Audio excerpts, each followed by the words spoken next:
అసలు ఫస్ట్ మేషరాశి సో వాళ్ళకి ఫస్ట్ మేషాది ద్వాదశ రాశులు తీసుకున్న మేషరాశి. సో మేషరాశి వారికి ఈ సంవత్సరము విద్యార్థులకు ఉత్తీర్ణత శాతం తగ్గుతుంది. అలాగే వీసాలు రిజెక్ట్ అవుతాయి. అలాగే కోరుకున్న ప్లేస్లో ప్లేస్మెంట్స్ దొరకవు. అలాగే ఉద్యోగస్తులకు, ప్రైవేట్ ఉద్యోగస్తులకు ఇండియాకు, విదేశాల్లో ఉండే వాళ్ళు ఇండియాకు తిరిగి రావాల్సిన పరిస్థితి ఉంటుంది.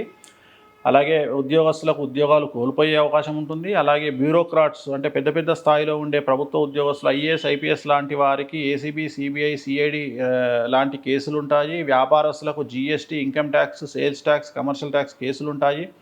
అలాగే రైతులకు సంబంధించి అనుకూలంగా ఉంటుంది. అలాగే స్త్రీలకు సంబంధించి భార్యాభర్తల మధ్యన గొడవలు ఉంటాయి. సో రాజకీయ నాయకులకు పదవి చ్యుతులయ్యే అవకాశం ఉంటుంది. సో ఏ రకంగా తీసుకున్నా సమాజంలో మీకు ఇబ్బందులు ఏర్పడతాయి. ఆర్థికంగా, న్యాయపరంగా, సామాజికంగా, ఆరోగ్యపరమైనటువంటి ఇబ్బందులు మేషరాశి వారికి 100కు 100% నెగిటివ్గా ఉన్నటువంటి పరిస్థితి కనిపిస్తూ ఉంది. అలాగే 2002కు పూర్వం జన్మించినటువంటి వారికి ఈసారి రెండవసారి ఏలినాశనం వస్తుంది.